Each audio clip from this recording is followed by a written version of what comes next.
Oh, it's been a long week, Corey, hasn't it? Yeah, a little bit. Been a little bit. Little bit of a late podcast this time. I can't. We live in Northern Virginia, and we had 70-mile-an-hour winds at certain times over a day and a half.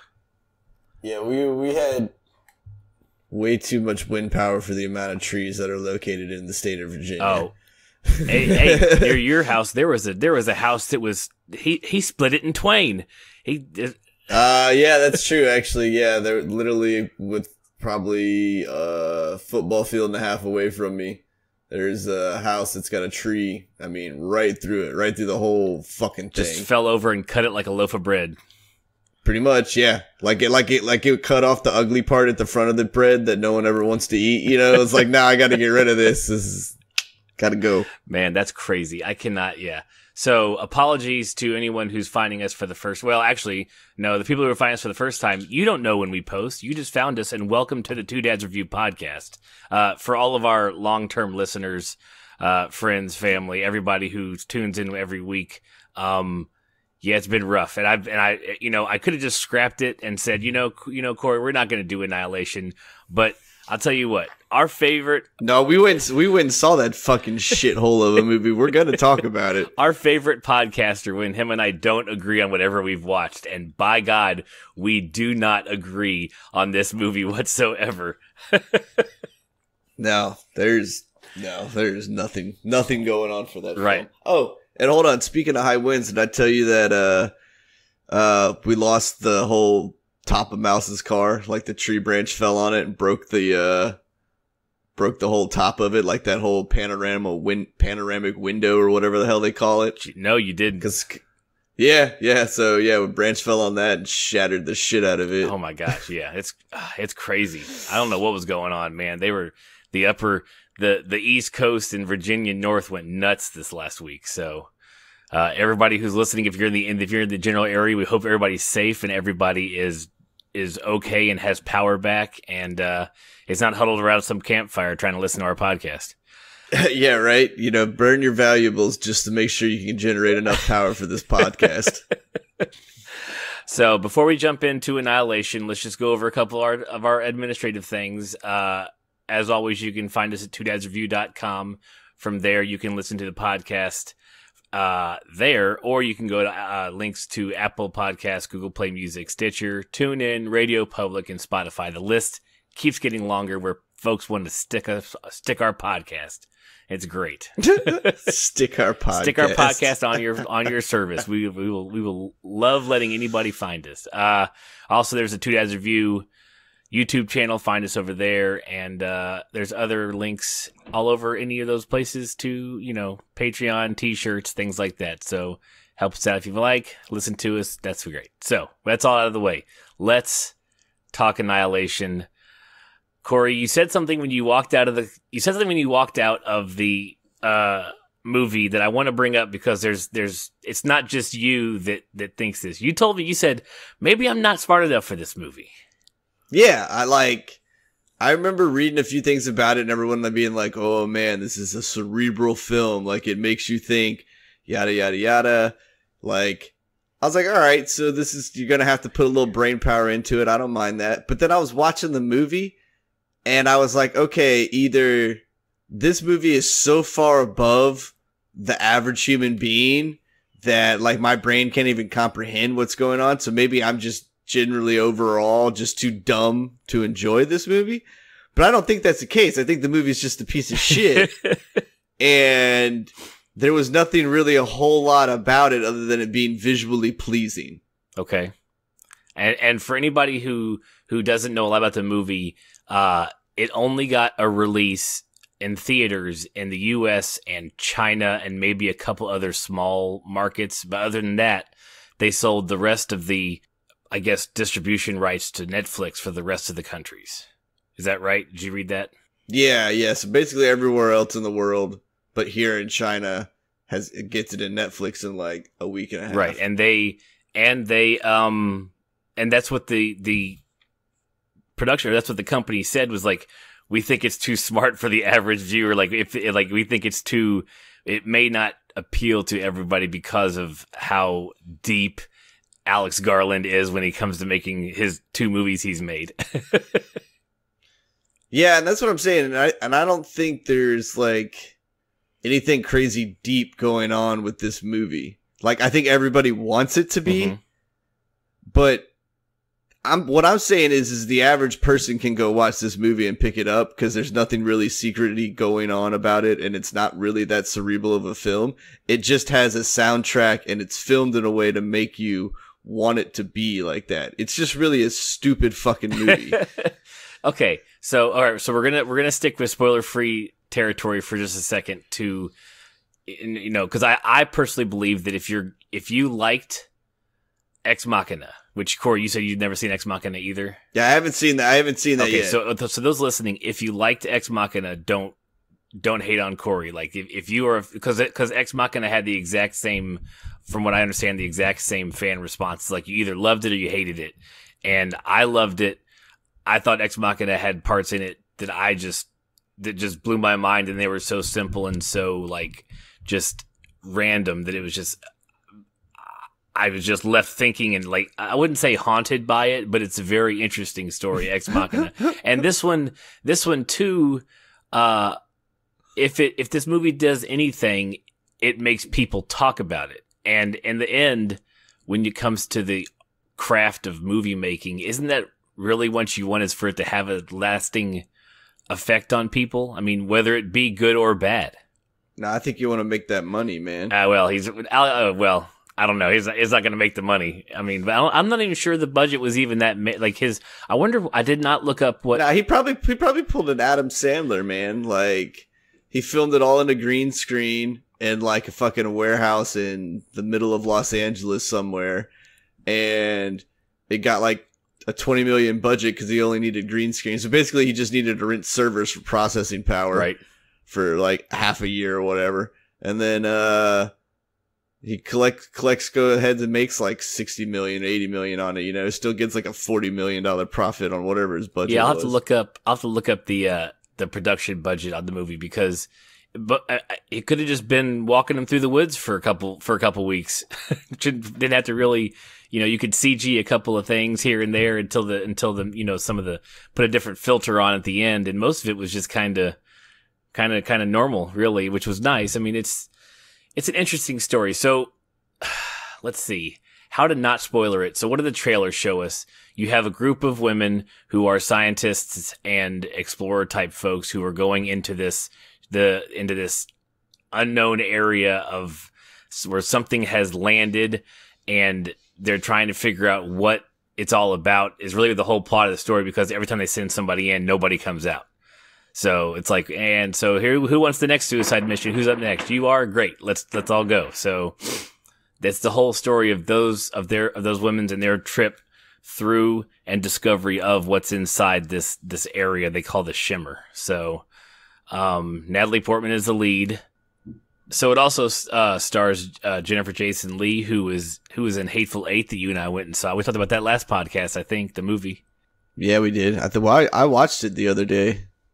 Yeah. That's good the second time around? Yeah, the movie's awesome. Mouse was like, what the fuck did I just watch? I was like, yeah. I was like, you either like it or you don't. Oh, that's a common theme recently.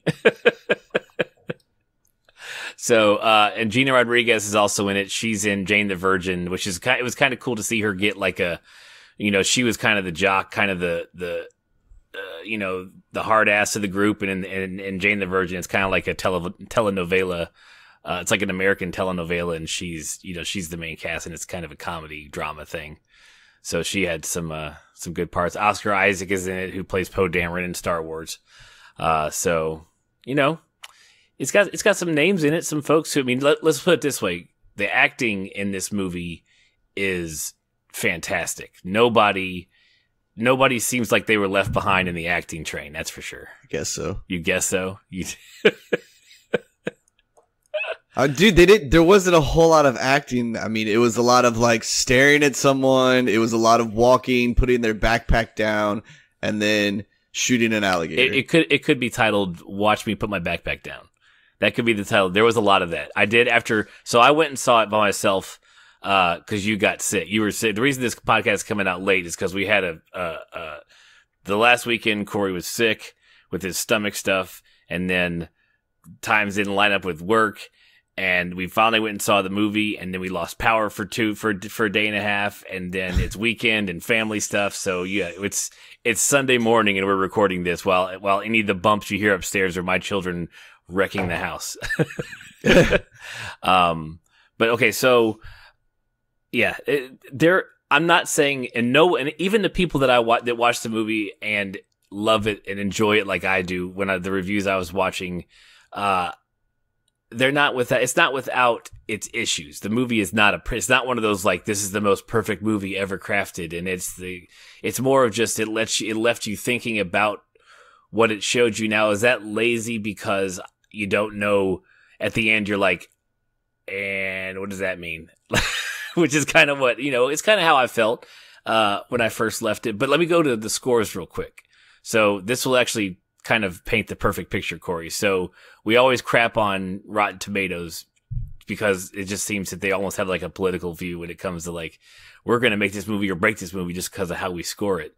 So let's talk to the cinema score first, is the one that asks the folks who come out of the place, fill out this card and tell me what you think of this movie. That currently it has a C, which is like, some liked it, some hated it, which is literally how everybody who leaves that movie is. And so you've got folks who are like, this is great, I loved it, it was something I'm thinking about, it's cerebral. You have like, what the fuck did I just watch? Yeah, it definitely is a very polarizing film. And it has an 86 critic score on Rotten Tomatoes, a 79 critic score on IMDb as of when I took these notes, which was a couple days ago. So it was 79 on Metacritic and 7.9 on IMDb. So, it's not bombing anywhere in the critic reviews or in the mainstream reviews. But it's, I feel like he was trying to. So number one, it's based off of a novel. So there is a novel if you want to go out there and get it. I picked it up. I'm reading it currently. It's not that long, but I read real slow. You guys are fully aware of that. It's by Jeff Vandermeer, and Alex Garland, the director, also wrote the screenplay. But I was watching an interview that he was in, and he said that he chose not to go back and reread the book when he started writing the screenplay. He wrote the screenplay from his impression of what the book did to him. He basically wrote the screenplay the way we do the podcast. Well, without my notes. Yeah, like he was like, okay, I read the book, I'm going to go back and write a movie about what I remember. Right, and he never said how long it was from when he finished the book, when he read it the first time, to when he wrote the screenplay. Yeah. So I was like, what? So it's like he wrote it, he wanted to write it as if it was a dream of the book. Like his, what he recalled. Well, it was definitely filmed like it was a dream. Yeah. Because it's fucking very pretty to look at. I'll give it that. All right. So yeah, before we jump into complete spoilers, and I beg of you, if you liked Ex Machina and this even piques your interest a little bit, please, before we start into the recap of this movie, turn this podcast off, go watch the movie, and then come back and listen, and then we can all talk about it on social media.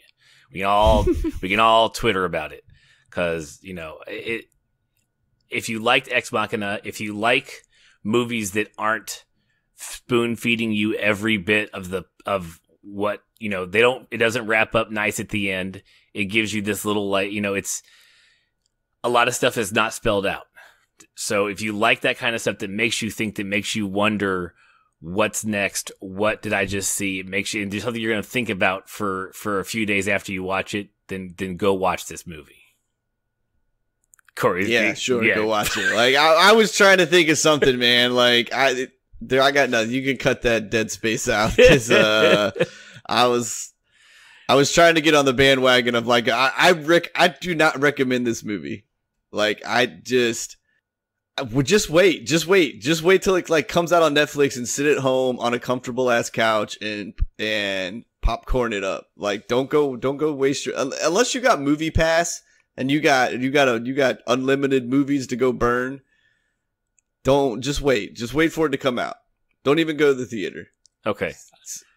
Give them their watches on Netflix, which is fine. That's fine. But I would say give the movie a watch. If you're on the fence, then wait till it comes on Netflix and watch this movie. Yeah, I'm not saying don't see it. I'm just saying it's not worth like a movie price to me. You know, like where there's some of those movies you go, I mean, if I gotta pay a movie price for it, I will. Or if I don't happen to see it and it just comes out on Netflix or Blu-ray here in the next couple months, I won't be mad about that either. Right. So, okay. So, like I said before, turn this off if you're going to go see the movie. If you want to hear the recap, we are going to spoiler everything that was laid out for us. I mean, I can't spoiler shit. I don't know what happens. I don't know what that really meant, you know? So, yeah, turn us off if you are going to go watch it. If not, we are going to jump into the recap. So there's a reoccurring scene that happens throughout the movie. Natalie Portman's character, whose name is Lena, is being interviewed by a guy named Lomax, who's in full like I don't want to get whatever you got gear. Yeah, dude, he's got like the hazmat of all hazmat suits on. Right, he does not want to touch anybody on this thing. So he's interviewing her. He's asking her, you know, how did you get out? This, that, the other, and you know, how long did you think how long did you think you were in there? And she's like, I was in there, what, days, maybe weeks? And he goes, no, you've been in there for 4 months. He's like, you guys had rations for 2 weeks. How did you eat? Yeah, she's like, I don't really remember eating. Right.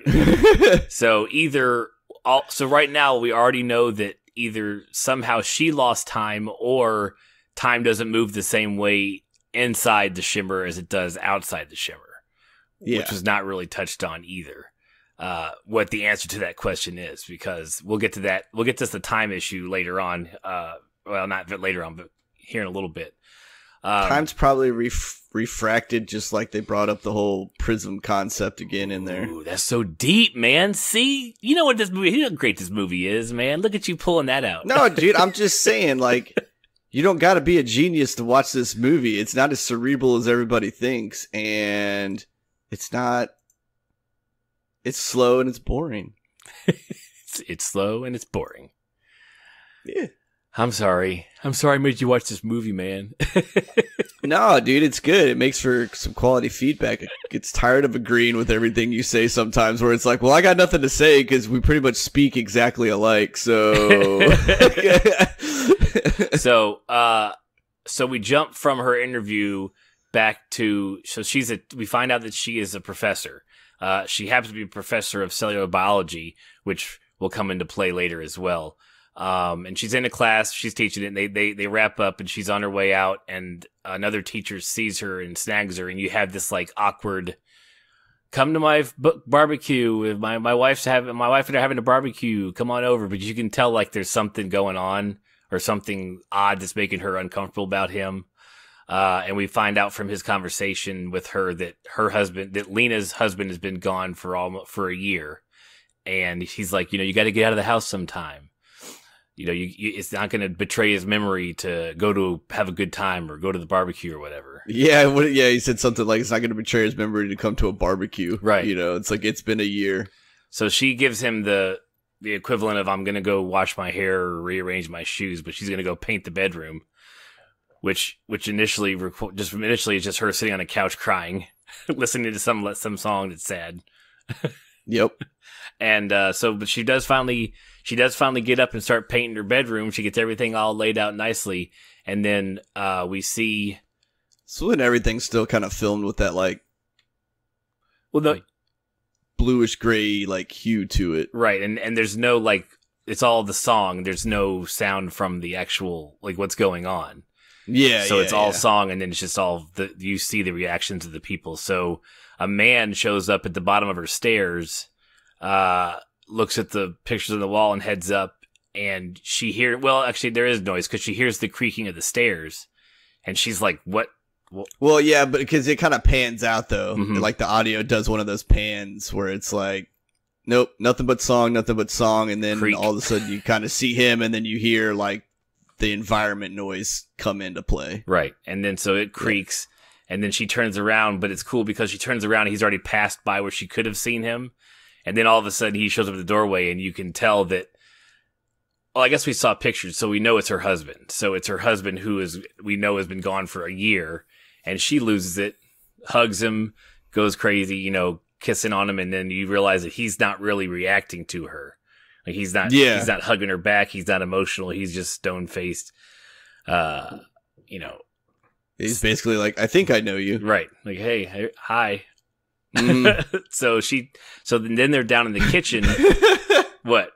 I just had a funny visual, man. Like, when you see somebody wave and you think they're waving at you, but you really don't know them, and you wave back anyways, and you realize there's somebody behind you, and you're just like, oh God, and you just feel like the most awkward person in the world at that moment in time. That's pretty much how that scene was. Like, because if you're a third person watching how much she's like loving on him, and then how like non-responsive to him is, you're like awkward. Ooh, hey.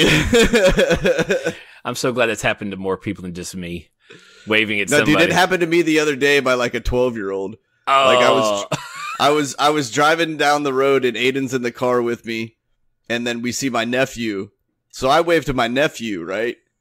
And my nephew waves back, and then this other kid thinks I'm waving to him, and he's like waves, and then all of a sudden he realizes what happened and like throws his arm down, like if he could have thrown his limb off his body, he would have. You betrayed me. You betrayed me. And then just like goes all stiff arm and just like starts walking at like a hyper pace. So I was like, oh, poor dude, that guy's like, son of a bitch, I got to get the hell out of here now. Yeah, you should have known knowing how that feels. You should have stopped and been like, hey, I'm waving at you now, bud. I'm waving at you now. Yeah, I didn't want to be a grown adult stopping a car going, hey. Yeah, true. At another child. The world we live in. Sorry, I know you can't. You got to take all that shit into account now. Yeah, I mean, I wasn't even dressed for the part, dude. I didn't have my mustache or my glasses, or my van or nothing. I didn't have anything. Oh man. Okay, so back to the fantastic movie. So after hugging and kissing on him, she takes him down to the kitchen to pretty much just like read him the riot act and like, where have you been? Where'd you go? Did you fly there? Did you float there? Did they speak Arabic? Did they speak German? Did they speak Russian? Like, where were you for the past year? He's like, I don't know. I don't know. Yeah, dude, and like he says it in the most like sedated manner. Mm-hmm. He's just like, I don't know. Like, I don't know what you want me to tell you. I don't remember anything. Right. So, during this scene, he's sitting there with a glass of water in front of him, and they mess with the refraction stuff they talk about later, and the whole how things are seen with, like, when she's holding his hand, you're seeing it through the glass, like through the water, so it's all refracted and all like doesn't look like it's supposed to when she's holding his hand. The whole prism concept. Mm-hmm. Yeah, so that was kind of a neat visual they were putting there. Like it's a cool way to show that he's different. Things aren't what they seem. Yeah. Right. So, he takes a sip of the water and puts it down, and there's blood in the water, and he's like, I don't feel good. Like, I don't feel well. And then the next shot you get is them being rushed in an ambulance, 100 miles an hour, and he's literally he's just coughing up blood, like just seizing and shit in the ambulance, and she's losing her mind. The paramedic is pretty much being I don't know what he was doing, but he was just talking on the radio the whole time as opposed to like trying to do anything. She's like, can't you do anything? And he's like, male 31 hemorrhaging, and then he just had him strapped down. It's like, we're just going to hold on to this guy until we get there. Yeah, well, I always wonder in situations like that, like, what the hell can you do in certain stuff, man? Like, you literally have just called an ambulance because they can get through traffic faster in certain situations. Right, yeah, all the paramedic can do is just pump you, stick you with some... Hopefully he can nail a drip fluids of morphine or something in fluids while the car's going, fucking 80 miles an hour. Exactly. So and then all of a sudden, like 3 or 4 government SUVs, like your standard Chevy black big SUV like pulls out with lights on, comes after them, and pretty much just runs them off the road to give the stop. And yeah, that was awesome. Yeah. I was like, man, that guy's about to sideswipe this ambulance. So I was like, all right. And that's when the movie still had me. I was like, okay, all right, we got something. And I knew there wasn't going to be like tons of crazy action. Right. And or you know what I'm saying? Like, I knew it wasn't going to be like a Stallone or a Schwarzenegger movie with a female cast. well, and here's the funny thing though, is that part of the complaints is that people are saying that Paramount, or is it Paramount? Anyways, whichever company has it, the trailer made it look like it was going to be like a female, like Arnold Schwarzenegger, because all they showed was the very few big action parts, you know, firing guns, you know, all that. They showed like in the trailer, you see every time a gun is fired in the entire movie in that trailer, plus the cars chasing the ambulance, and that's pretty much it. Yeah, like when I watched one of the trailers for the movie, my initial reaction was like, oh, this is a cool sci-fi horror movie, because it was the whole bear scene. Right. And I was like, sweet. So that's why I was actually kind of excited for this movie.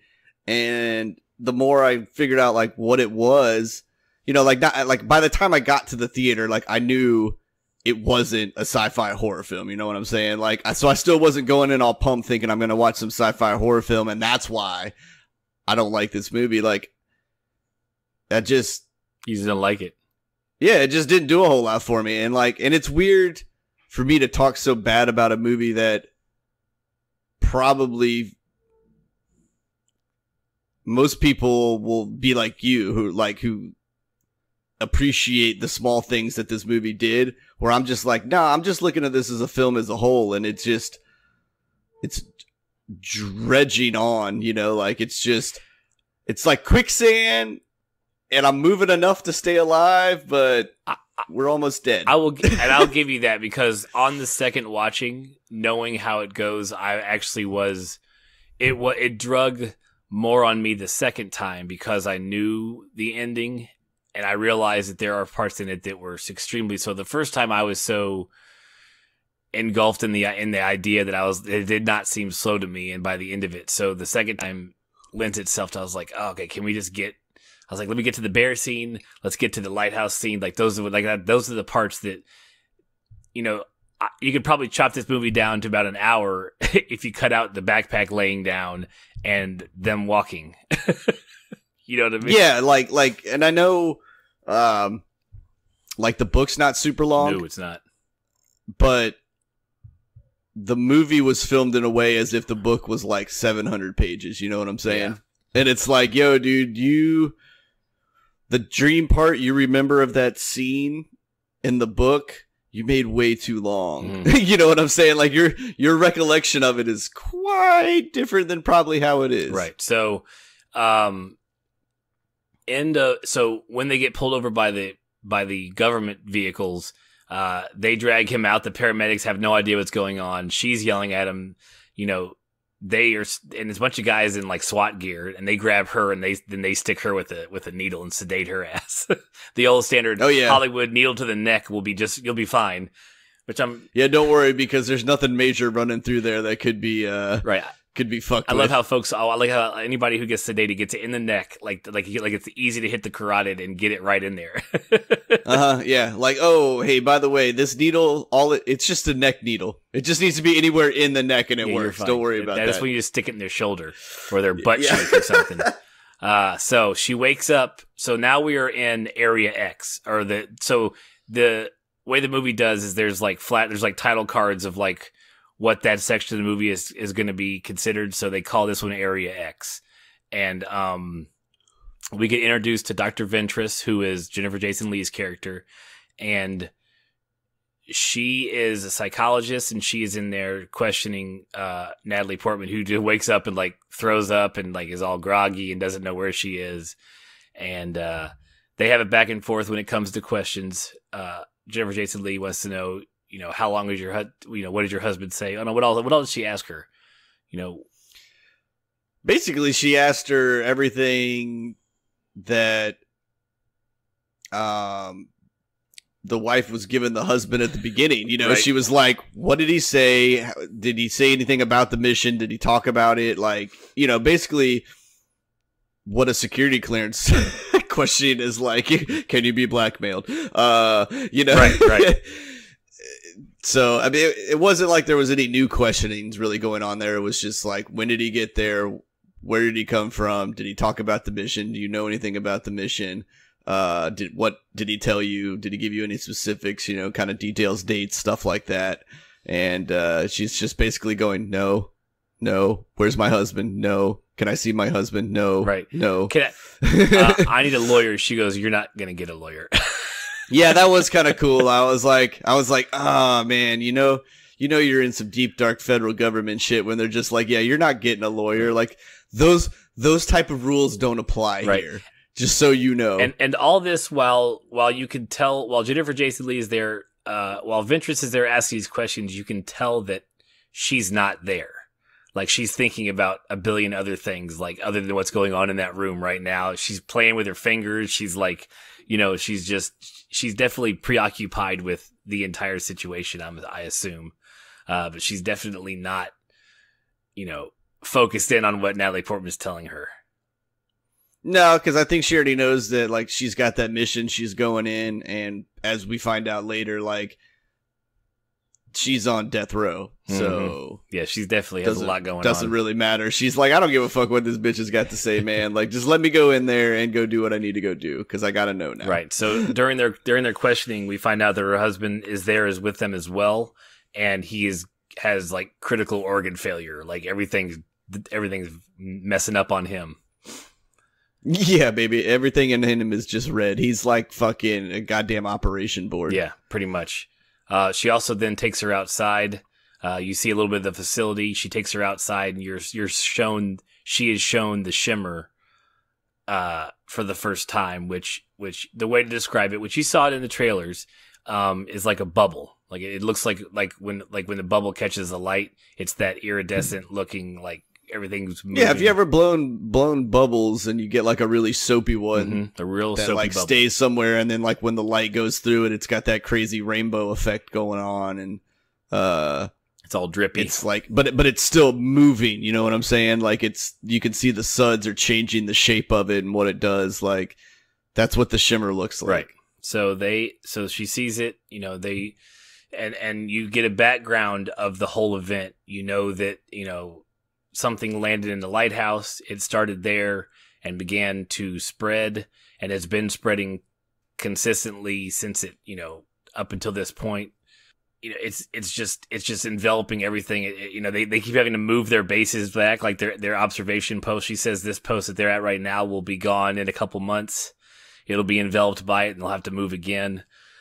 So it's one of those, the area is facing Annihilation. Oh, wow.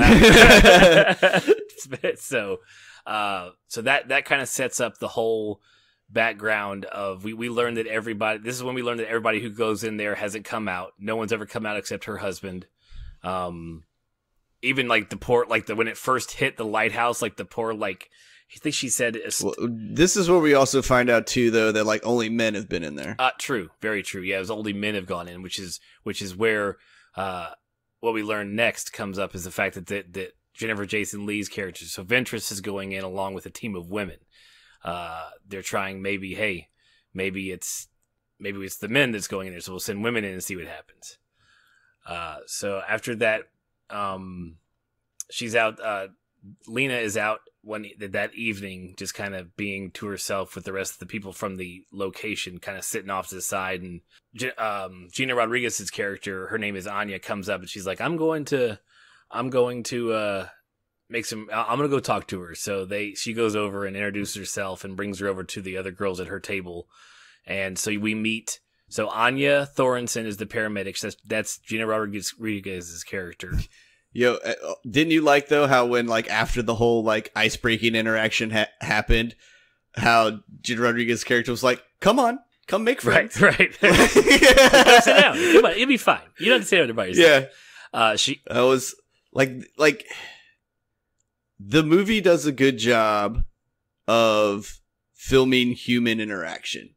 Like, if you want to go watch a movie where facial expressions matter, then, like, this is a movie to watch for you, because it is on Game of Thrones level intricacies with conversations and how it's not a typical movie interaction where it's like nerdy person goes and talks to other nerdy person, like they hit it off. No, like you feel that her character is still like reeling in the emotions of what's going on, and then here comes this whole new person that's like, hey, I'm going to totally redirect you off of everything right now because a whole bunch of shit's gone down for you and we understand it. Right. You know, like, it does a really good job of, it almost makes it awkward. Like, this is one of those movies where, like, the acting in it is so good with the human interaction elements of it that you're like, like, I wouldn't want to be a fly on that wall. Like, you know what I'm saying? Like, they do a good job of that. It's like, I'm going to give it credit where it's credit's due. I know you will, and by the end of this review, you may actually like the movie more just because you've talked about it. Nope, not happening. No, sir. Not going to do it. Born in this hole, die in this hole. So Anya introduces Lena to the other two girls at her table. Their names are Josie Raddick, who is a physicist, and Cass Shepard, who is a surveyor / geologist. So that makes up them plus Ventress makes up the team that's going in. You learn that they kind of, it's kind of funny because you said that because you said the way their emotions show. So they're all happy and doing normal human introductions. And then you can literally see there's a line in the sand where they go, and we're all going on a suicide mission. Like, you can tell they all switched to like, they had a bet going as to what Natalie Portman's profession was. And one of them was like law enforcement, and then like Anya's like single because she's like hitting on everybody because she's like, I'm gonna die soon, so like I want to fuck whatever I can at the whenever I can. Yeah, she's like, you cannot hate on me for fishing. She's at like, this point right now. I gotta roll the dice a few more times. It's fine. Mm-hmm. So yes, this is where Lena learns that those are the rest of the girls that are going. Those girls are going in, and Ventress as well. I'm not sure if Ventress even told her during her initial portion when she was interviewing that she was going in. So she may have. I don't know. Anyways, but this is where Lena learns they're all going. Those four are going in, and so she goes and finds Ventress and says, "Look, I want to go in with you." And also during her conversation, the girls bring up the guy they brought in, brings up Lena's husband, and Lena chooses not to tell them that's her husband, which plays a big part later on. That's very true. That was an overreaction. Yeah, completely. But then we wouldn't have that cool scene. So I'll give him that. But and I don't. You and I have done this 30. This is our 34th time we've done a podcast on something. And we have said over and over again, I don't like drama for the sake of just drama in a situation. And you could have just been like, oh yeah, that's my husband. I also happen to be a cellular biologist. I think they could have gotten over that part if she had just... Yeah, especially right after they're all like, we're going on a suicide mission. Right. Right? You know, I'd been like, yeah, that's my husband. He came back all super sick. I'm going in the shimmer with you guys to figure out what the hell's going on. It could have literally been... That's my husband. I'm so distraught. He's been gone a year. Do you guys? And they've been like, you're a cellular biologist. You should come with us. Maybe we could find out what, like I could see that going on and being way more realistic than like, I'm not going to tell them. And then they'll use this against me later on because I think I hid it. Why would you hide something from people you were literally going into an area that you're all probably going to have to trust each other and or die? Yeah, right? Like, I feel like all the cards should have been let out on the table at that point. Exactly, and why not? Like, if they said you couldn't go in, it's not like there's not going to be more expeditions going in. Yeah, and it would have been one of those things, too, like, if... Like, let's say they would have cut the scene shorter. You could have been like, oh, I guess she didn't tell him, like, that's why, you know, like, later down the road. But, like, you actually see the whole mental, like, thought process of hers. Yeah, of, like... I chose not to tell them, or do I tell them, like, kind of like interaction in her head, and you're like, why wouldn't you just tell them? this is really stupid. Like, this is not a big deal. Like, and it's one of those things too, where it's like, it's not a big deal. Right. Like, if someone would have made that a big deal, all you would have to do is go, what do you want me to do? He just magically reappeared. Right. Like, I got no more answers for you than anybody else here. He just showed up on my doorstep. I got yanked out of a fucking ambulance. Here I am. We're all obviously got the whole, you're not getting a lawyer statement before. So it is what it is. Exactly. So I'm with you on this one when it comes to needless drama. I understand making the story more interesting, and it does play a part later on. There's numerous ways that scene later on could have happened, as opposed to just using this as the catalyst. There could have been plenty other ways. They all lost trust in each other. I mean, there really is. So it's just like, I've just felt it was needless. And the fact that when Lena went to Ventress after the talking with the girls and said, I chose not to tell them it was my husband. Like, you literally spelled it out. Like, I chose to not do this because I thought it would cause undue drama, but you literally just caused undue drama. Like, that's what you just did by not telling them. Yeah. Yeah. Well, and then, and like later, even Ventress is like, oh, yeah, I understand how, I thought it was a bad idea. You didn't tell him, but now I see. After watching the video, like, I could see why you did it. Yeah. And again, if they would have already known, it wouldn't have been that big of a deal because they've already all agreed that two things happen in the Shimmer. Either something kills them or they go crazy and kill each other. Right. So, yeah, and I think Gina's character even says it like, okay, so now we know they went crazy and killed each other. There you go. Like, that would have been like, no one would have looked at her different going, yo, did you see your husband cut that guy's stomach open and then watch his intestines move like a snake? Right. Yeah. No one would have cared. Right. It'd have been more, and it would have been more consoling her probably if they had known it was her husband. They'd have been like, oh, it must have sucked to have seen that. Like, what are you going through? Like, talk stuff out, Yeah, right. Like, it would, or at least very least been like, I can't believe that your husband made it back. Right. Like, okay, so he cut the guy open, and then they all had the argument with the intestines, were they moving or were they not? And it's like, we'll get there. Wow, whatever, man. Clear as day. The fucking things were moving. I know. They just wanted, yeah, exactly. Okay, but we will get to that scene very, very shortly. So just after this, they're like, sure, we'll take this brand new person here who has only been here 24 hours on this mission into this thing with us. I'm sure we're fine. So they agree to let Lena come, or Ventress agrees to bring Lena with them. Her background as a cellular biologist doesn't hurt the fact that she's going with them. So that's good for them. So you pretty much get like, the walkout scene where they're all walking towards the Shimmer. They're all in their packs and their like Ghostbuster outfit or what. It kind of looked like a Ghostbuster outfit. I'm just saying. It was like another. I think it just has a Ghostbustery vibe because it's like they all have those like brown suits. That's what I'm saying. Yeah, this just kind of has a Ghostbuster vibe because of the brown suits. So they head towards the Shimmer. They do a little hesitation. Ventress hardly hesitates and just kind of walks on in, and then the rest follow. So they enter the Shimmer. They cross over the bubble-looking area, and then we get a flashback to Lena riding the guy she was talking to at the very opening when she was the teacher that stopped her for the barbecue. We get here's your insert awkward sex scene for no other reason than to show that Lena's not perfect. Like, she's hurt. So the overarching theme of this entire movie is self-destruction. Like, it's not annihilation, it's more of self-destruction. There's conversations throughout and characters make choices throughout that show humans self-destruct themselves on purpose at times. People take perfectly good relationships. People cut themselves. People are addicts of one way or another. They all the girls will find out shortly all have a reason why they're here in this party, why they've chosen to come on this mission that is quite possibly a suicide mission. Yeah. They're all damaged goods, as they say. Right. So we get our first shot of Lena doing someone who's not her husband, but they really don't tell you in this scene if it's before or after he's missing.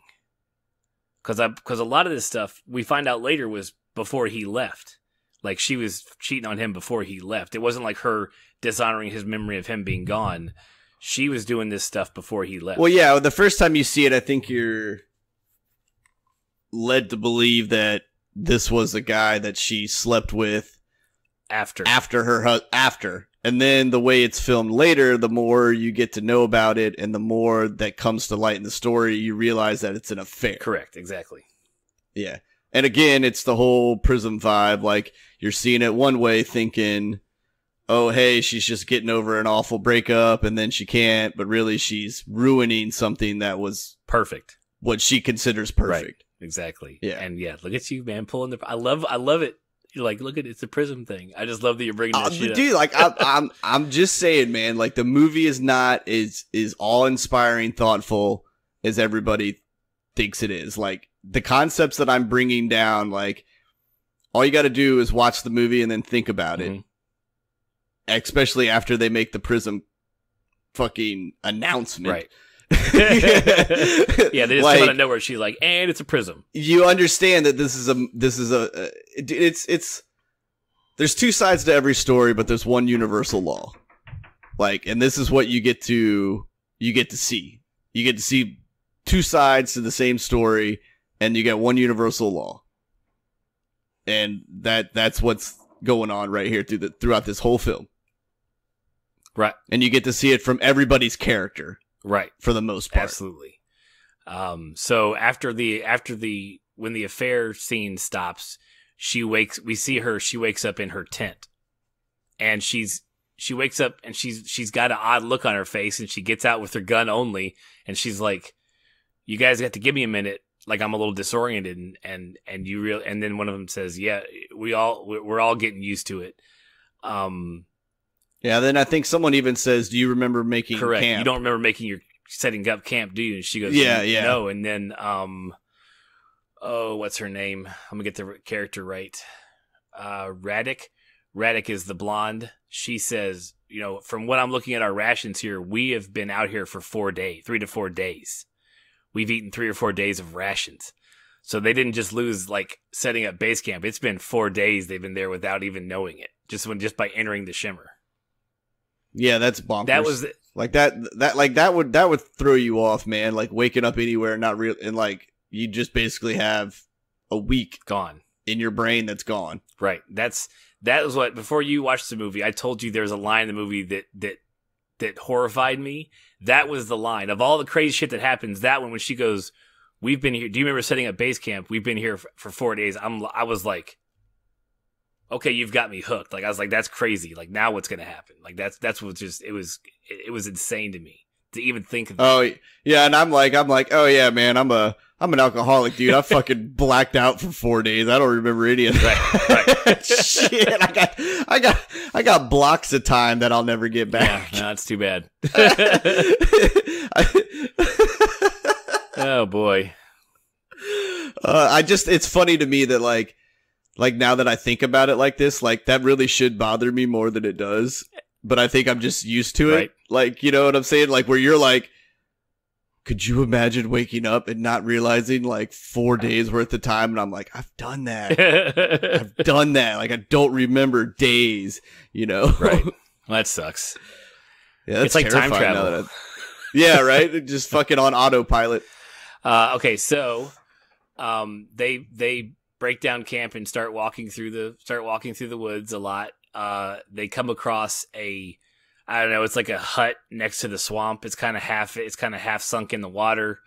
Oh, are you talking about the trailer? Yeah, it was even a trailer. Was it? I thought it was just kind of like it looked like a mobile home. Maybe a mobile home, something that was half reclaimed by the swamp. And Lena notices of some flowers that are growing on on a bridge that kind of goes over to the trailer, maybe the porch or whatever.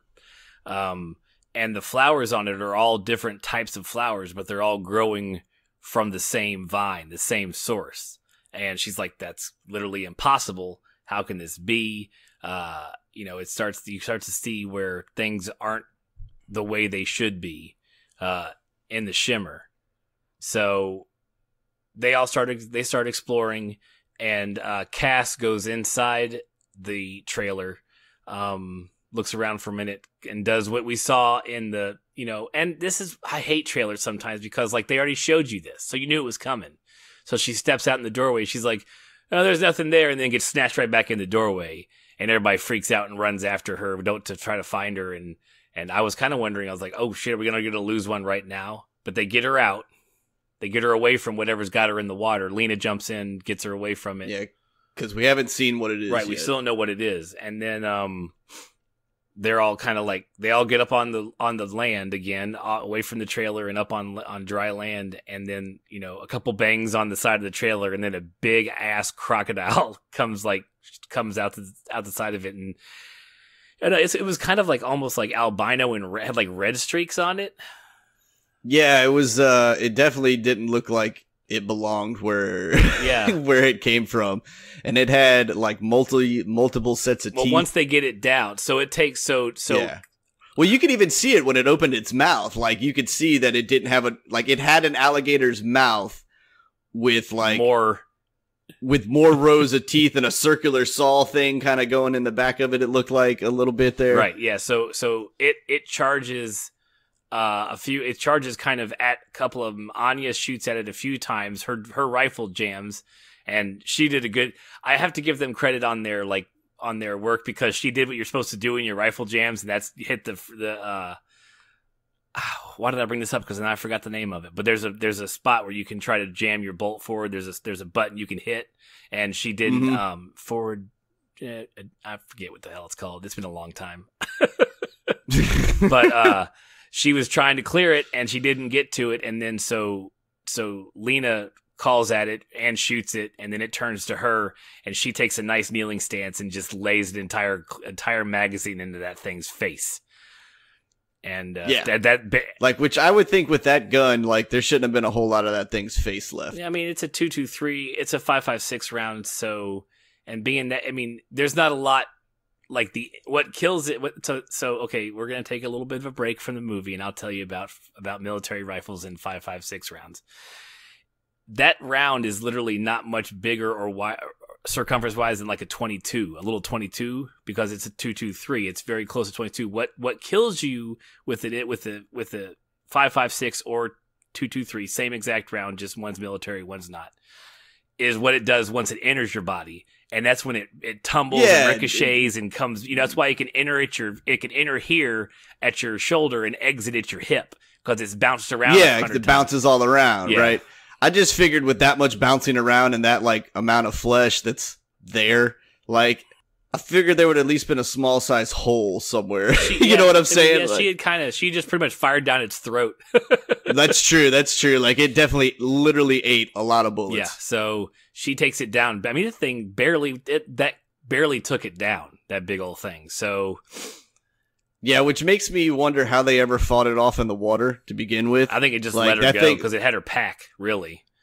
Yeah, because I was like, when I first saw that thing come out of the water, I went, man, if that thing snatched that girl by that backpack, there ain't no way she's coming out of that, especially another human being going in the water, because that thing could snag them both up in like one bite. Right.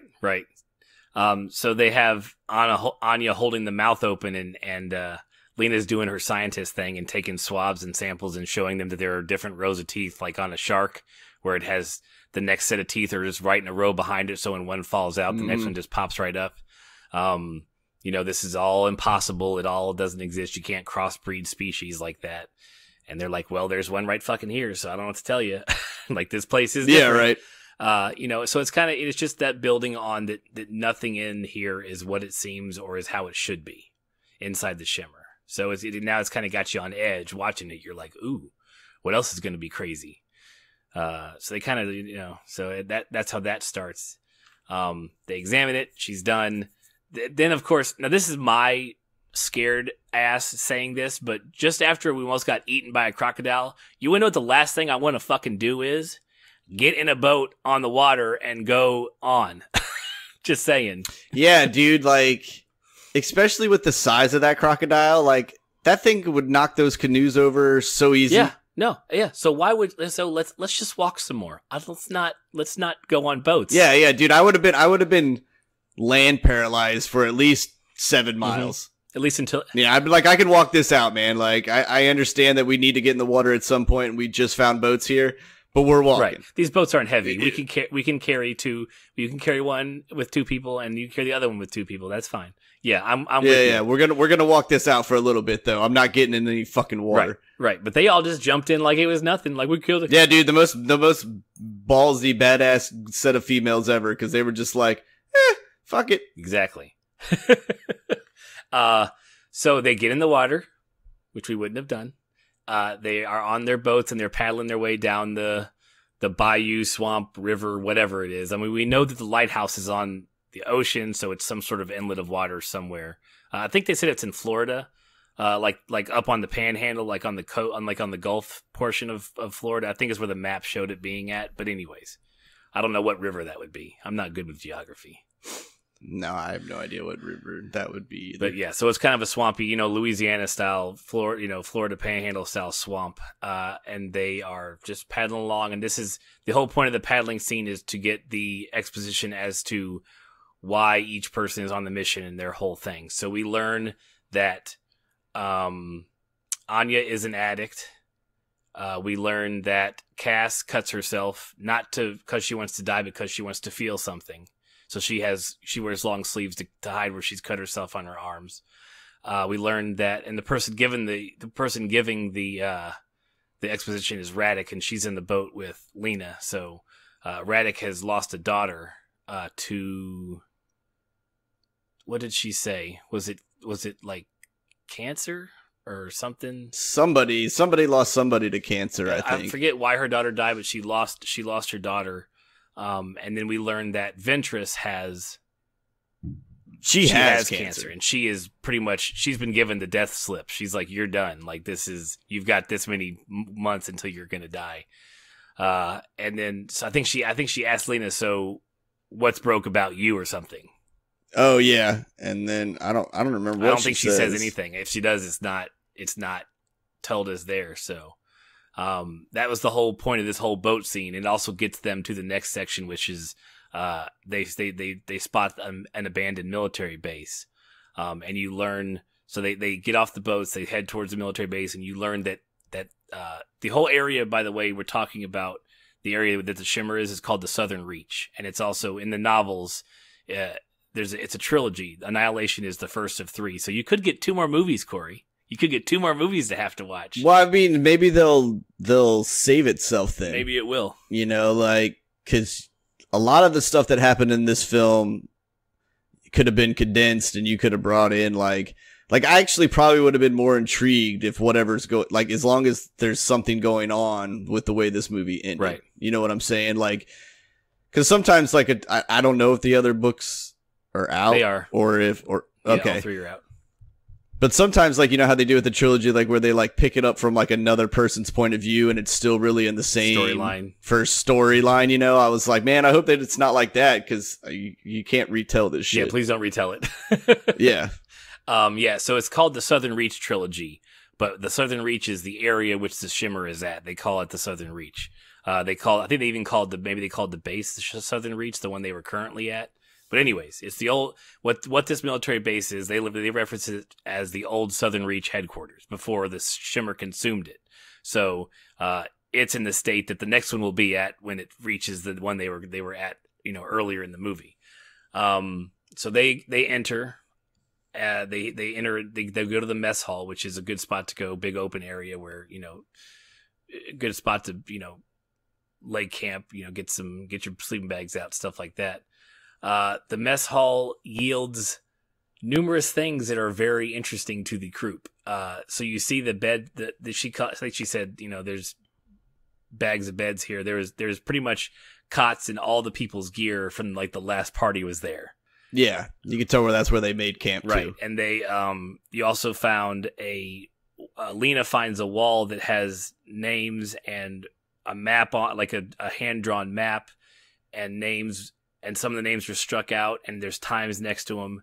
And we learn that it's the guard rotation because they were guarding the area they were at, while they all slept. So they do a continuous rotation. Everybody watches for a couple hours, everybody else sleeps, and then you cycle through that. And they're like, why are some of the names crossed out? It's like, really? Like, of course.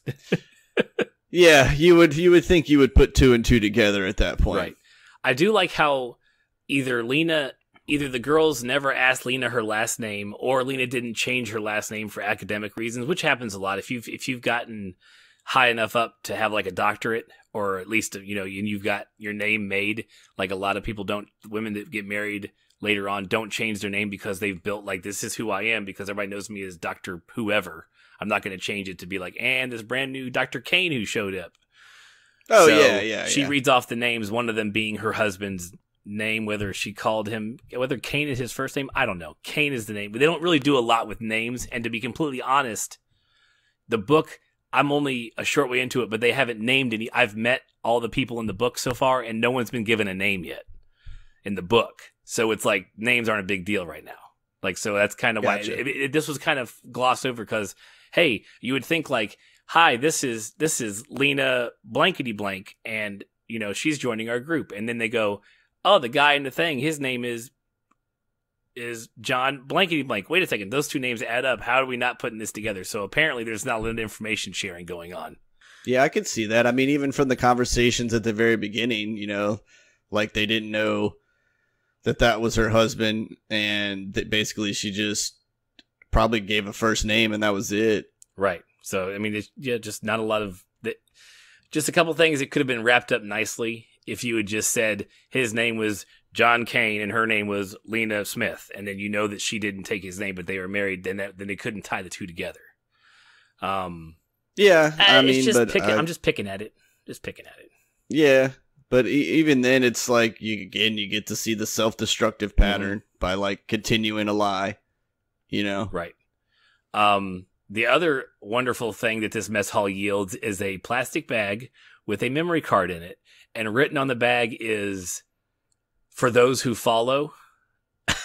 And so it's like, well, that's not fucking ominous. So like when I'm watching the movie the first time, I'm like, ooh. I like sit up in my chair. I'm like, yeah, what's in that? What's on that? and they play it. And it is a video of Lena's husband cutting open a willing member. Like, he was not like hesitant. Like, the guy who was being cut on was like, yeah, bro, do it. Like, it was like, he wasn't fighting it. They were holding him down, but he wasn't like showing pain. He wasn't, none of that. And so they pretty much give him a, like, how an old like wood stove opens? Bender's stomach on Futurama. That's exactly how it opens. It opens like that. It opens like an old tin stove. And so he opens his stomach, and inside, and we're not talking like you could confuse these for intestines. Like, we're talking big girthy worm like things slithering around inside him, long ass things slithering around inside this guy. Mm-hmm. So everybody sees this on the film, and I mean, even to the point where Kane sticks his hand like in behind one to like kind of pull it out to show the people like it's slithering around and moving inside this guy. And so they close it and stop watching it. And, Anya initially is like, that was a trick of the light. Like, she's a paramedic. She's like, I've seen all kinds of shit, people's guts. I've scraped guts off of the sidewalk. Like, I friggin' know that was just a trick of the light. We're like, really? Really? Mm-hmm. Yeah, I was like, that is the dumbest thing I've ever heard in my life. Well, and then she goes, just watch it again. I'm not fucking watching it again. Well, you probably should if you don't think you saw what you saw. Like, go watch that shit again so we're all on the same page, lady. Yeah, seriously, but that's when you get to see how like stubborn Very she stubborn. is. Like you can see that she's already kind of losing it. Yeah, she is not doing well already. I think her gun jamming like pretty much is the catalyst where she started like losing it when she almost got eaten by that croc. Okay, so and then so all of a sudden, like while they're fighting, Ventress just walks off, and they're like, "Where the fuck are you going? Like, where are you going?" They all follow her, and she finds the pool, like the area where they were cutting this guy open. And from this, he has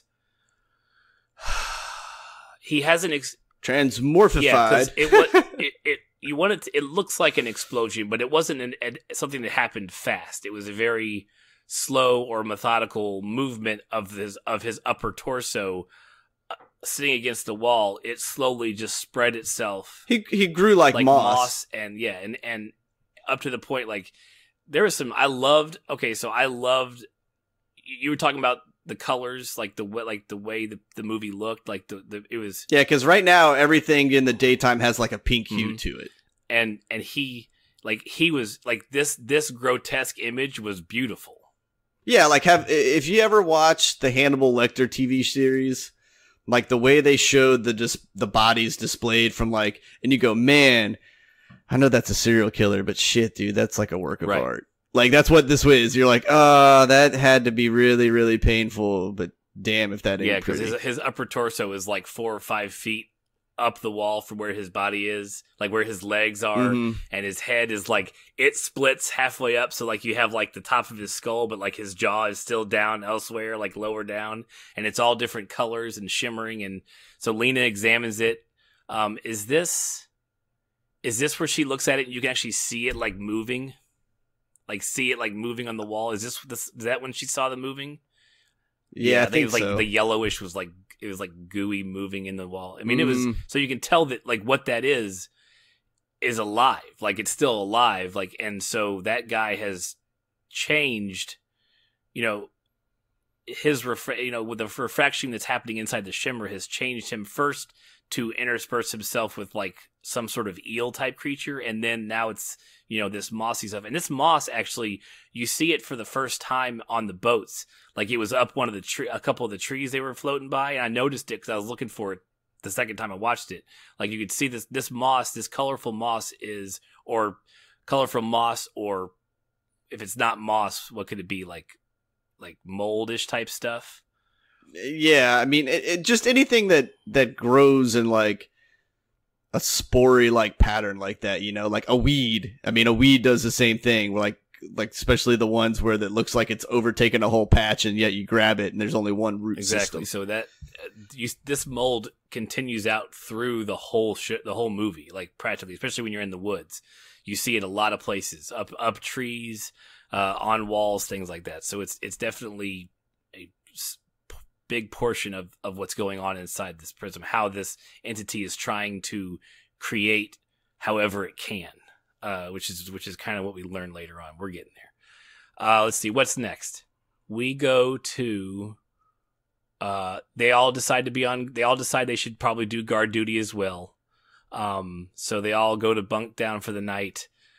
Ventress is standing guard at this shift. Lena's not sleeping. She's on a microscope looking at samples of her blood, and we see the blood cell splitting and creating the blood cell that comes that when one makes two, one of those is like iridescent and like shiny and pretty. Yeah, one's like a red blood cell that like looks a little off, as far as blood cells go to me. Right. Like it doesn't, or I guess it doesn't look like a platelet, but the next one is like purple, shimmery, and red. Yeah, and it's all like a really cool looking marble, Yeah, so so this is her, and this is where some of the symbolism comes in this movie. This is her literally looking inside herself. Not just, the whole point of her looking at the blood is to, she can see that whatever's happening in the shimmer is already happening to her and, of course, everybody else who's there. They're already infected, if it's the right word to use, but definitely being influenced and changed by the shimmer. But it's also, metaphorically, her looking inside of herself. Oh, wait, did we get a flashback? No, because she wasn't sleeping yet. Okay. Yeah, so she's looking inside herself metaphorically as to like, what everyone else has their broken. She's like, I have this thing. So it's just one of those, Alex Garland and his metaphors, man. There you go. That's what it is. It's not only looking inside herself, it's looking inside herself. Yeah. I'm not good at explaining this stuff. Why do we do this podcast? I don't know. No, but I mean, it's the blood, and then you get to see that there's two versions and, two sides of the story again. Like, we get it. What happens next, because she goes from looking at the blood cells, she goes down to the guard shack where Ventress is, and they have the self-destruction conversation where Ventress says, each of these people here, or humans in general have a need to self-destruct. You can take, this, that, and the other and still want to turn it bad. We're expected to turn it bad. Even a perfect marriage, which she looks at, she's talking to Lena, and Lena's like, okay, yeah, I know what you mean. Yep. All right. Got that one. So, that was cool. Now, I want to bring this up.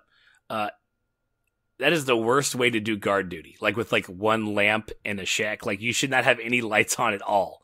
Like, if you want to be able to see what's going on outside of your perimeter. Yeah, I was about to say that. I was like, how can she see fucking anything, man? I was like, with that glaring light right there, I was like, that's like trying to back up and someone turns on the rear light in your car in the middle of the night, and you're like, okay, cool, because all I want to see is the back seat, right? Turn that fucking light off. Right. So, yeah, so there's worst way to do guard duty ever, but they're not military, so you kind of understand. So they're talking, and let's see, I'm not sure if what's her name? Radek. I'm not sure if Josie wakes up before the noise or after, but there's a noise in the fence line, and I think she comes up right after, and they're looking to try to see what it was, and Lena pulls up her NVGs, her night vision goggles, and she looks and she says, "There's a hole in the fence, and it's like something just sheared right through it. Like they didn't even stop for it. It was just like, oh, I'm sorry, is there a fence here? Like rip." Yeah, I'm just going to put my hand on it and move down and just cut a nice big hole, walk right on through. Right, so they're like, can you see anything? And Josie works her way to the left of where the other girls are, and she's like, can you see anything? Can you see anything? And then all of a sudden, like, you get a nice little jump scare, and just something large, furred thing grabs her out of nowhere and starts dragging her away. And they're all hollering for her. Lena grabs her night vision goggles. You see, once again, it's we all learned it's a bear, but for originally you couldn't really tell what it was because no, you couldn't, because I thought it was like a large wolf. At first. Exactly, and it's just because the whole front of its face is sheared off. It just looked like it had a lot narrower face than you'd expect on a bear. So I didn't know up until later on. I didn't know what it was when I was first watching it. I was like, something big got her ass. It's like, I don't know what it was. So it's dragging her away, and you hear her scream, and then you hear her not screaming. The girls all wake up. The other girls wake up in the thing. They come running out as well. So the other two, so Anya and Cass, don't see the attack or the bear. They just know that all of a sudden Radek is gone, and Ventress and Lena know all the ones that know about it. So that you're already building the mistrust because they didn't see it with their own eyes. Not that Anya would have, that Anya would have believed it, seeing it anyways, because she fucking watched the camera and was like, "That's the trick of the light." So she wouldn't have believed that she saw a big giant bear, anyways. So it's right. She was already like, "None of this is real, anyhow. I don't understand what's going on." Like, I don't like her character because it was like, that's okay. You don't have to for much longer. Well, that's true, but no, like she, like, I don't know, like I don't want to call it overacting, but like her character overreacted to everything. She was overly assholish. Right? Yeah, and it just like switched out of nowhere. It literally came right after the video. She just turned into like the biggest dick ever.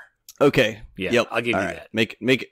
I was like, what the hell happened? Like, why is she so like? And I was like, okay, maybe it's the place like messing with her, But I was like, then you got to show me how her getting messed with a little bit. Alex right? Garland ain't got to show you shit, bro. No, nor does he have to make like a good movie. Apparently. Oh shit. Okay. So at this point, Lena's screaming for her into the woods a few times. Nothing. She's gone. At this point, they have the go forward, go back argument. Like, we need to go. Do we need to go forward? We should just go back. We should go back and just call the mission and quit. That's what Cass and Anya are arguing for. Ventress wants to go forward because we know Ventress is not. You can tell that she's not. Yeah, and then Ventress basically goes, "I'm going forward no matter what." So Lena sides with Ventress, and they're like, and Anya's like, "Thanks a lot for fucking being on our side." She's like, "There's not sides. Like, it's 6 days back to the thing. According to the map, we're 2 days from the lighthouse. We get to the lighthouse, you follow the coast to the border. Like, what do you want me to like?" So she makes a logical argument to the girls. It's a logical argument, which is not really that logical. Like at the end, it's like, well, okay, you don't know what's ahead of you. You know what's behind you. There wasn't really a good choice, anyways. Yeah, it'd be like we get back in the water and go against more 25-foot crocodiles, or we try to fight our way against bears. Yeah, exactly. Yeah, right. So, they all decide to go forward, and so you get there. They leave the army base. They're heading on their way to the next location. They come across Radek's boot, and they're like, "Oh, we need to go make sure she's dead. She could still be alive because it wasn't like there was a foot in there. There was just a boot that was wore out. So they're like, oh, she could still be alive." So Lena's like, "I'll go find her," and Anya's like, "I'll come with you." She goes, "I'll go alone." So Lena's like, I don't want you to come with me. And so on her way to finding Cass's body, she comes across a deer, a deer that's not like any deer you've seen. It has antlers that are practically tree limbs, look like.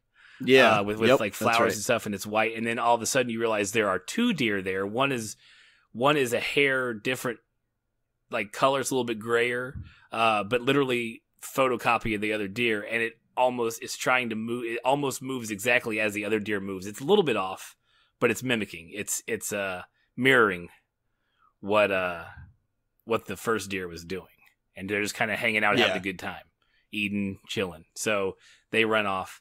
She finds Cass's body. Cass's throat's ripped out. Like, she's dead. Like, that sucks. Sorry for you, Cass. Rest in peace. So she finds her. She rip home. Yeah, pour one out for you when we get to the next spot.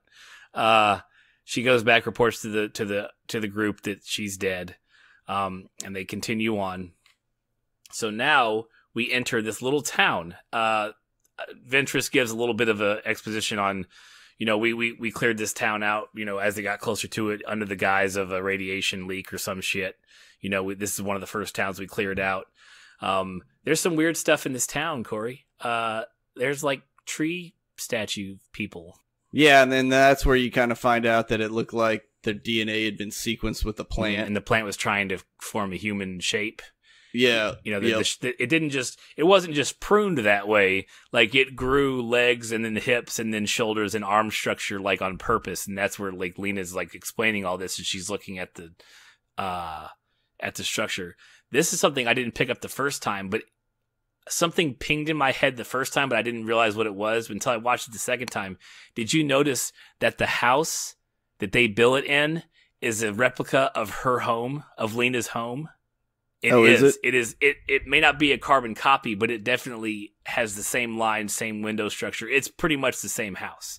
And the way I realized it, the second time we were watching, I noticed the stairwell was the same because she stopped and looked at the wall the same way her husband did when he first got home. Like, or the pictures, where there was one picture, there wasn't 5 there, but she did the same shot, and I was like, wait, but we'd already seen the house, and they don't show you the front of it again, so I didn't get a chance to look at it. I was like, oh shit, we are in the same freaking house. So that was kind of cool. So now you see, as you're watching the movie, you realize that it has already taken stuff, it's already worked its way into all these people. So it knows Lena, and this house is here because of Lena, which is crazy. Like, I don't know if it if the Shimmer like built the house in like a week or two, but it did, because I'm sure it wasn't there the first time. Or is it there because of her husband? Because he'd been there for a whole year to build it. Good point. Yeah, it had a lot of time to build that house. Yeah. All right, so they decide to, and that's actually hold on. I'm gonna go into a whole mental thing with you, right? Okay, so do you think, without me going into the whole ending yet, like that was the husband teaching its mirror image, like how to build? No, how to go into the house, where to walk, like what to do, because it literally has to, because you could see, as you see through Lena's interaction later, it literally copies and mirrors what she does.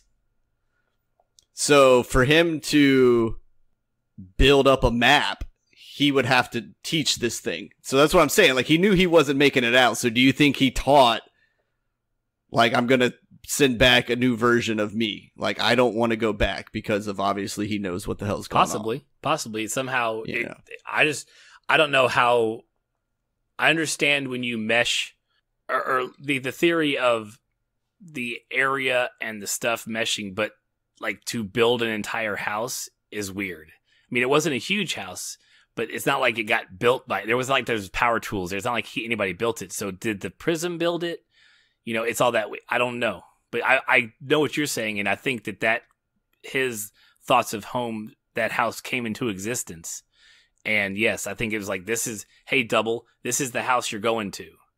Find this house. You know what I mean? Yeah. Yeah. And who knows that the best part about this movie is the answer to all your questions and all your statements is who knows. It's all. Oh yeah. Everything finishes with the question mark. Right. Everything should be said like this.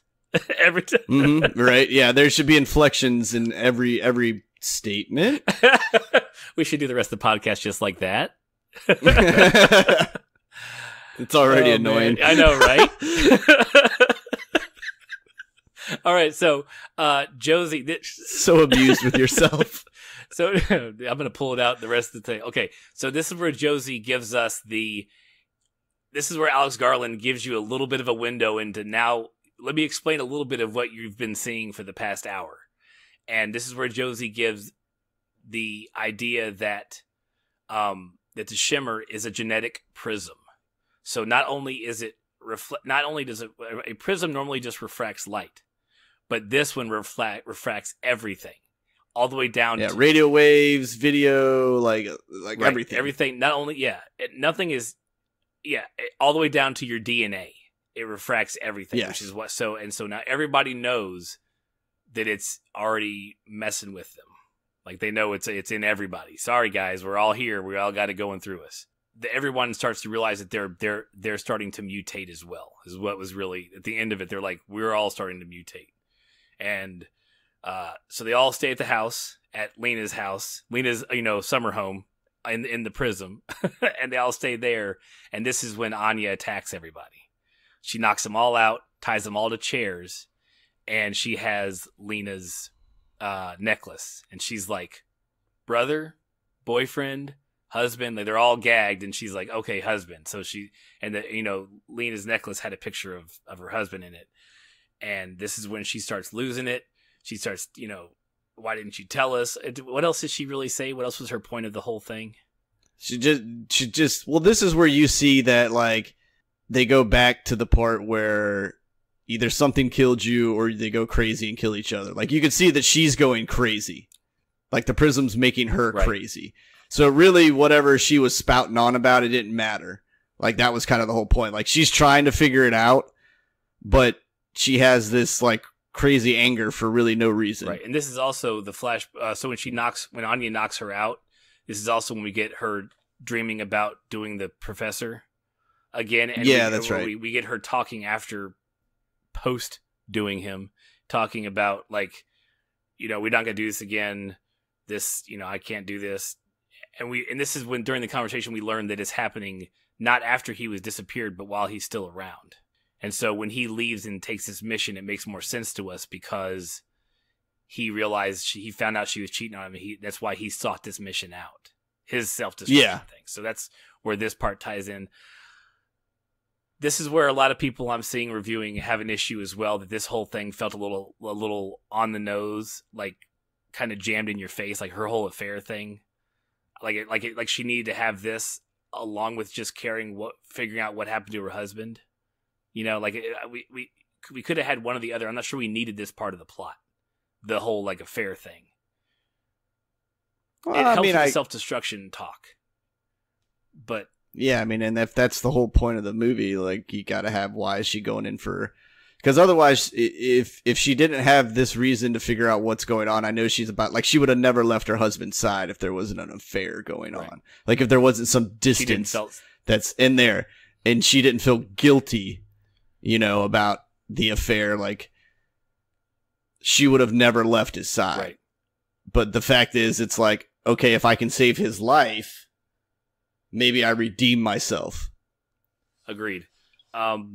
So then this is the next part that is the creepiest shit ever.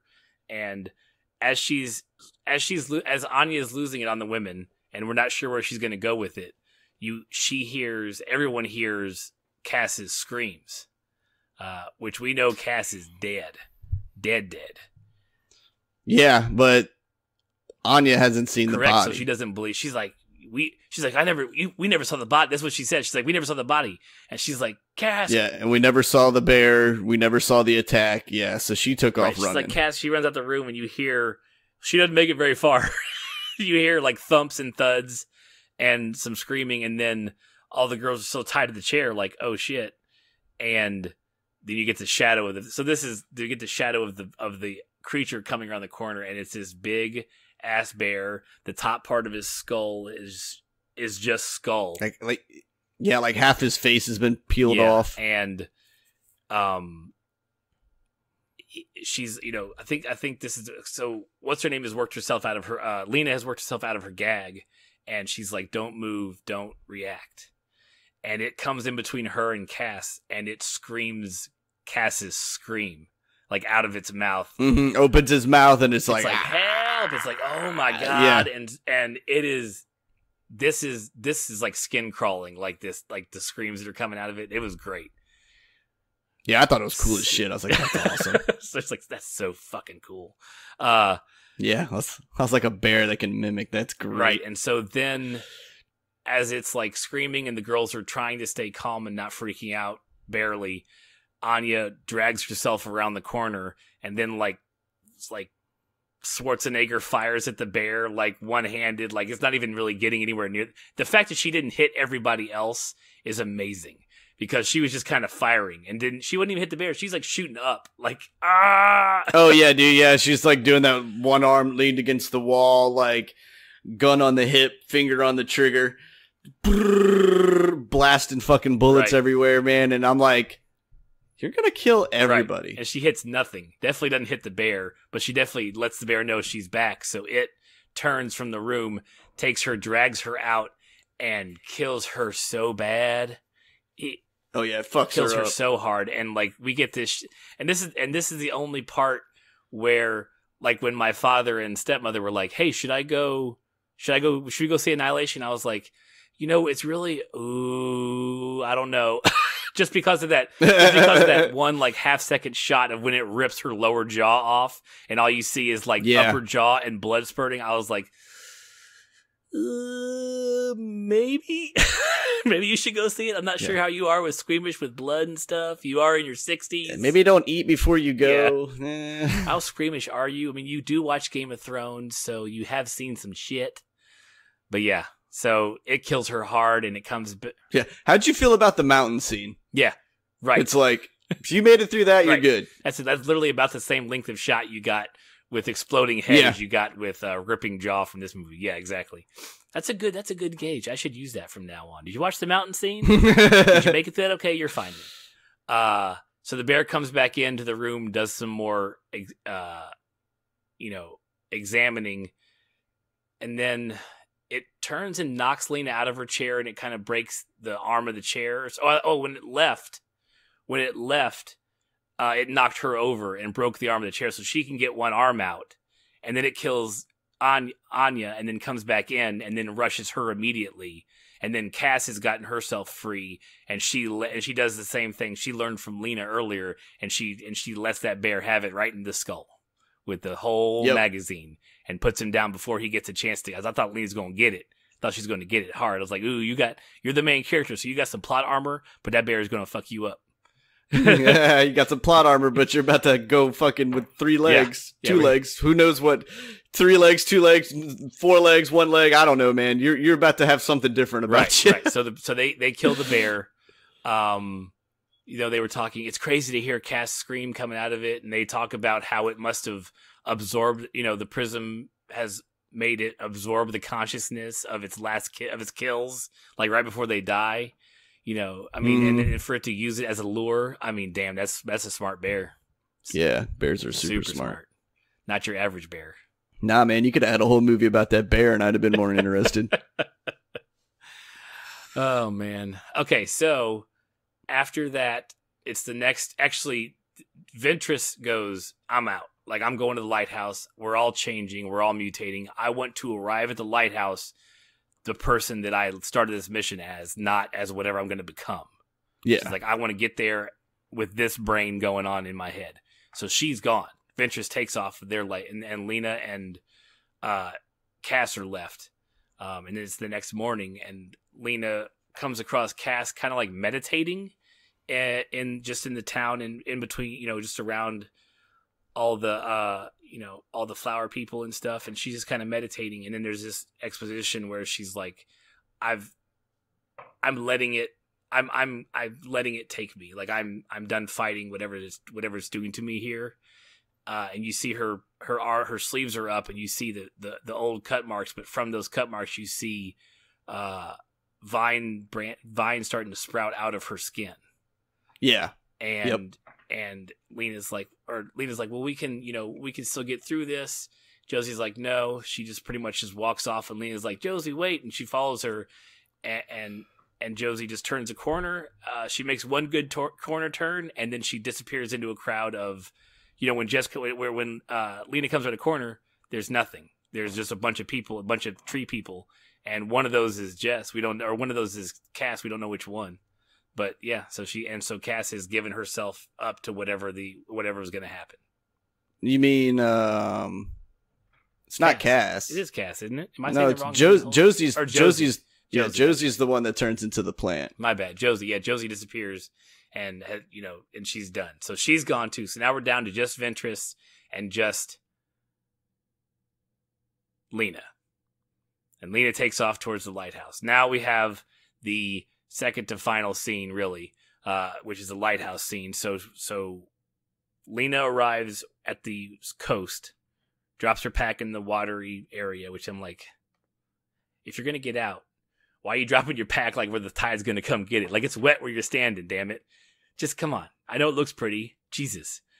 So she leaves her pack and she starts heading. There's a really cool, so more of the great visuals is the glass trees.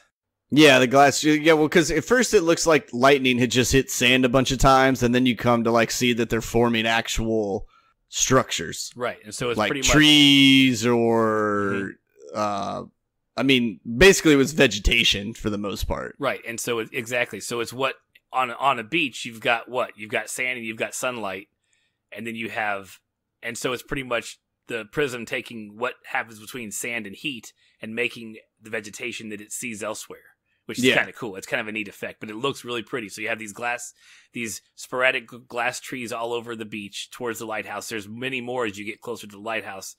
Then when she kind of comes over the hill to the lighthouse, they never explain this because Alex Garland, but there's like planted body, like bones, like bones that have been cleaned, like normal, just all like arranged nicely. Skulls are in a line, torso, rib cages are all stacked up. There's arms laid out. Like, it's really weird.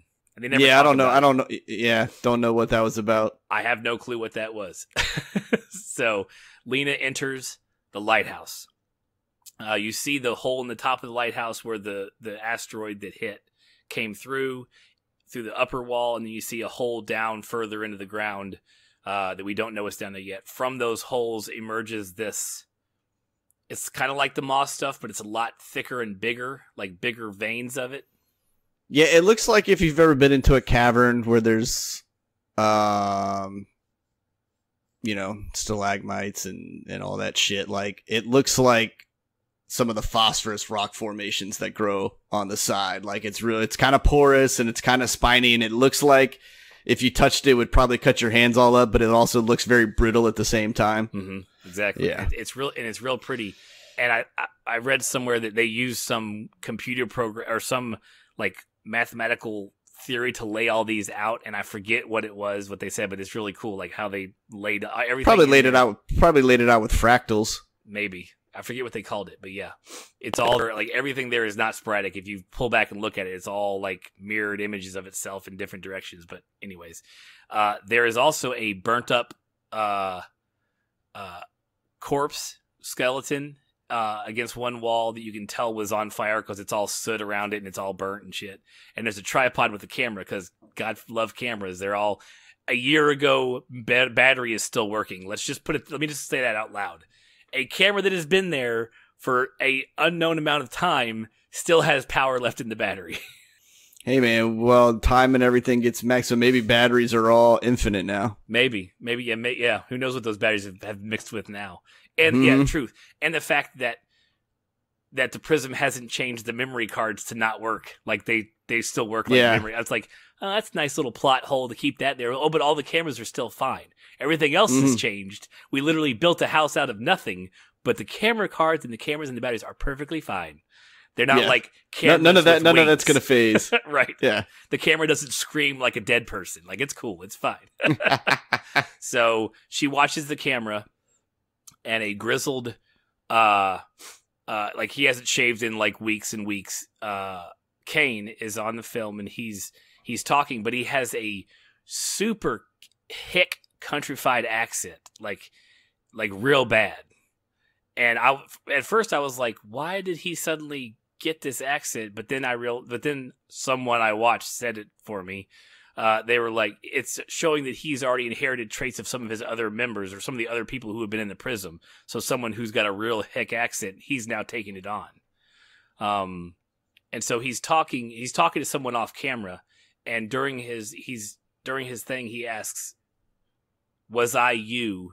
Were you me?" Which is a really, like, let's just go with deep questions. But his brain is so far, he's like, I don't know what my brain is anymore. I don't know who I am. He's just completely lost it. And he goes, find Lena. If you get out of here, find Lena. And that's what he tells the person off camera. And then he picks up a Willie Peter, a white phosphorus grenade, and ignites it. Sits Indian style. Oh, I'm sorry. You can't say that anymore. He sits, what is it? Crisscross applesauce? Cross-legged. Cross-legged. Sits cross-legged. He sits cross-legged, holds it to his chest, and pulls the pin, and like counts it down, and like, oh man, that was just like that was a little bit rough to watch, but it goes off. And white phosphorus. Anybody listening doesn't know, Corey, you know what white phosphorus is? It'll like burn. Not through. Off the top of my head. It's I mean, I know it's super hot. Super hot. Yeah. So he self-immolates, lights himself on fire. It's not really, it doesn't explode. It's more of just, it just burns big. It just burns hot and fast. Yeah. So it burns him. He lights up, and then after he's done burning, the person who was off screen steps forward. Lena is watching this on the camera the whole time. Steps forward and turns his head, and it's Kane again, but he's nice and clean shaven. So now we realize the person who left the Prism, the person who's at the Southern Reach, who is currently sick and dying, is this Kane, who is not her husband. It's someone else. It's a duplicate, a copy or whatever. So she freaks out, closes the camera, and then she hears Ventress down the hole.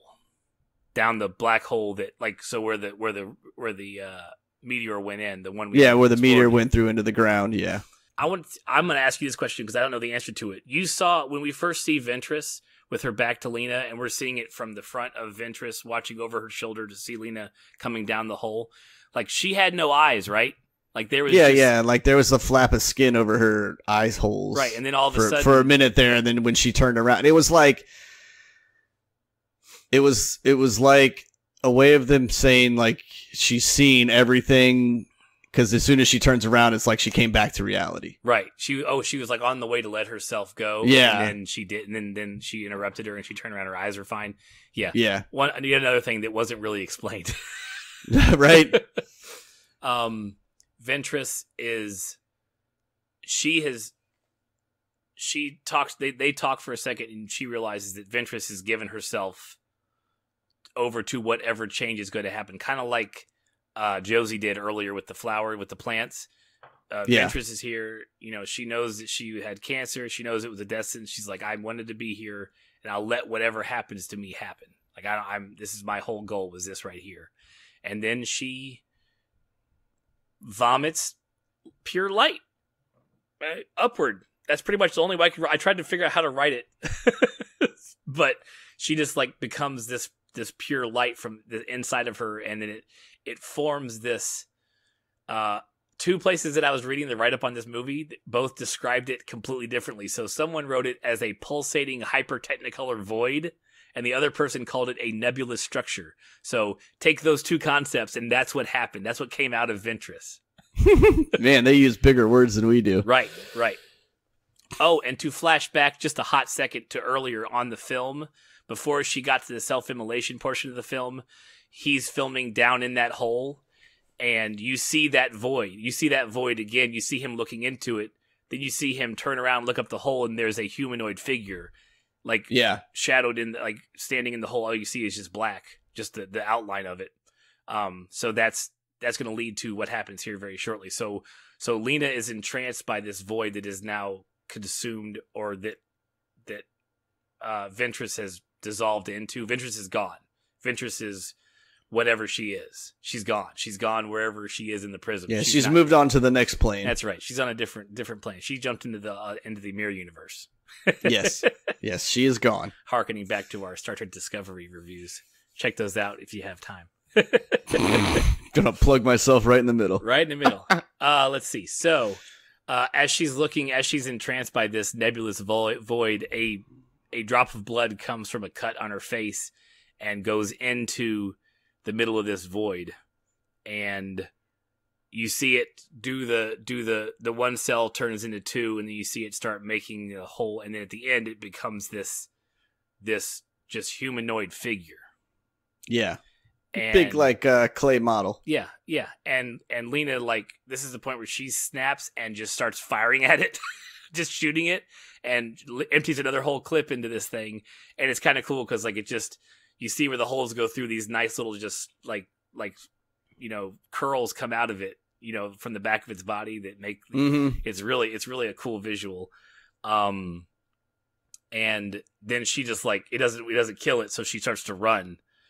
And she runs up the hole, and then she gets out of the hole, and it's staying there in the room with her. So we already know now that it can teleport, which is awesome. Yeah, it can move faster than you can. Yeah, so it teleports there, and then it becomes a eerie discovery. What are you gonna do? Standoff, where you realize that it starts to mirror every movement that Lena makes. Which, to be completely honest, so another plot hole. If it's mirroring you, then just shift yourself like you do later on to get to the bag. Just shift yourself to the door and get out that way. But she doesn't. She turns and runs for it, and it runs at her. So this whole thing ends with, as they're mirroring, which is really cool. By the way, fun fact: the person playing the humanoid figure is the student that stops her on the way down the stairs before she talks to the teacher at the very beginning. Because I was reading, I wanted it to be like honestly, I wanted it to be Doug Jones. I really did. Because like it was shaped that way. I was like, oh, they could have got Doug Jones to do this, man. Just stick him in a bodysuit. He could have done it, but it wasn't. It was her, which is kind of funny. He just used her for two. It's like, hey, we'll just use the same actress. We don't have to pay her anymore. We'll just use her for 2 parts. You're fine. So Lena runs for the door. It follows her and crushes her against the door, and literally, like, she passes out because it's like keeping her from breathing. It's crushing her so hard because she's trying to push against it and she can't. And so she falls, and it falls like with her in the same. Like, it's all the mirroring is very, very creepily cool at this part. And while she's out, I think we get another flashback. Do we get another flashback at the very end or not? I don't remember, to be honest. I don't either. We had so many. Pretty checked out at this point. At this point, you're just like, but you have to admit that, like, the song "Alien," like this song is called "Alien," like in the soundtrack. That real like guttural like alien noise song that's playing through this whole scene is nice and creepy.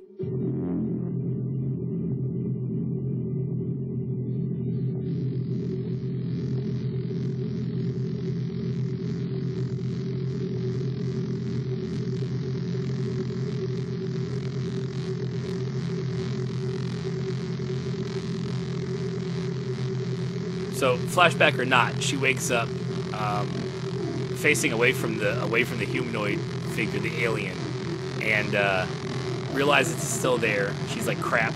So she works herself over to the bag that her husband had left there, and she pulls another white phosphorus grenade out, and she hands it to the creature. And when they make contact, the creature starts to become her. Like it starts to, instead of being, because the whole time it's this iridescent, like inside of a shell. Like if you think about the inside, like the darker portions, the inside of a seashell or something, where it's the purpley, blue, green kind of tones. That's what the whole creature was. And then all of a sudden, it starts to form itself into Lena's form as she's touching it. And then she pulls the pin and counts to 4 and runs, like the last possible nth of a second. She runs away to get away from it, and the grenade explodes in the alien's hand. Initially, the alien is like, I think the whole point of it not continuing to mirror her when she pulls the pin and runs is because it was busy trying to transform itself into her, and it didn't really need her to mirror her at the moment. It was trying to finish a transformation. So when the grenade goes off and she runs away, it was busy doing something else to follow her. So when it turns, because it was like, oh, you've given yourself over to me, oh shit, now I'm on fire, it turns and looks at her and reverts back into its original form. She closes the door and head runs away. It is kind of like, doesn't know what's going on. It's like, oh, I'm on fire. Let me try to get something else. So it tries to touch Kane's body to try to become him, see if there's anything it can pull from him, and it ends up lighting him on fire. And then from that point, everything gets on fire, and the alien is now realizing that it is in trouble. It works its way back down the hole to like the area where it was first born from, and just kind of collapses there. And then you see Lena outside. That's the last we see of the alien. We don't know if it went back to its other dimension or if it just dies there, but it definitely is not in good shape. We see the fire spread to the whole lighthouse. As Lena's getting further away, we see the trees start to light up from underneath, and then they all shatter in just another beautiful shot of all these glass trees shattering and falling down on each other. Yeah, visually pleasing, man. Visually pleasing movie. Yeah, and the shimmer comes down. Like the shimmer's gone. This ends everything. So that's it. She beat the boss in the movie. Real quick at the end. So now we're back to our normal Lomax and her, and Lomax, the guy who's interviewing her in the mop gear practically, or whatever we're calling it, hazmat gear. And she's like, I don't think the shimmer was trying to destroy anything. It was just trying to create something new. But it doesn't matter now because it's all gone. Lomax confirms the shimmer's gone.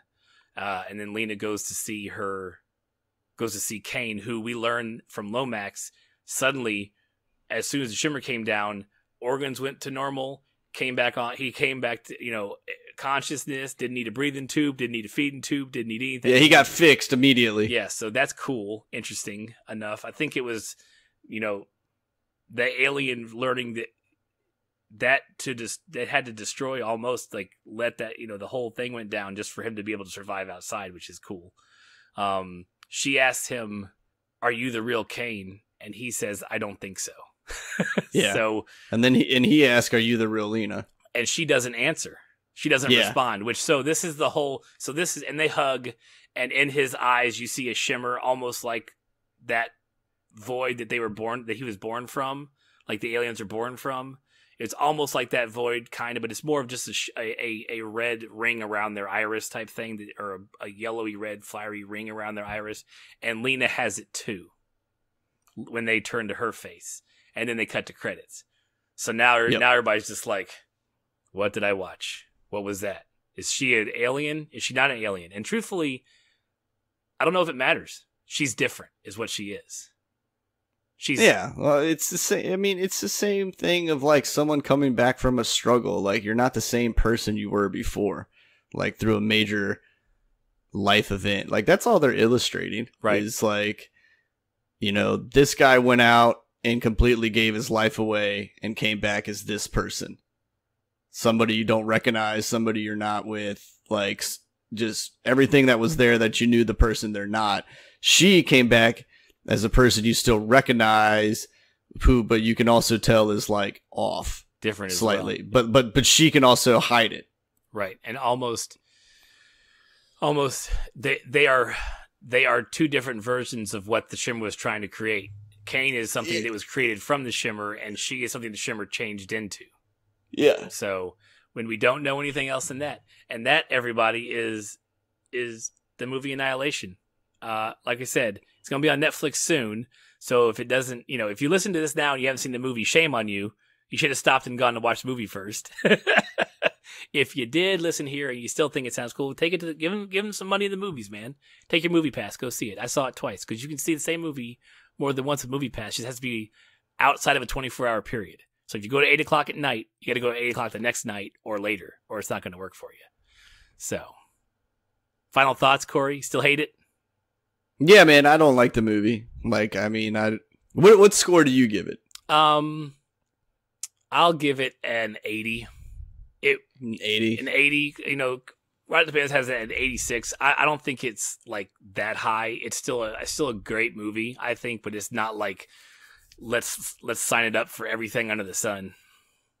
Yeah, because I'll give it a 35. 35 out of 100, man. Like it to me, dude. Like it does not offer anything. Like the soundtrack was garbage. It's visually pleasing. Like the Shimmer area looks cool. The characters suck. The story's really did a good job though. The acting, I mean, they did a good job of acting with what they give, but it wasn't like the characters were good characters. Right. The bear is awesome. probably the coolest thing in the whole movie.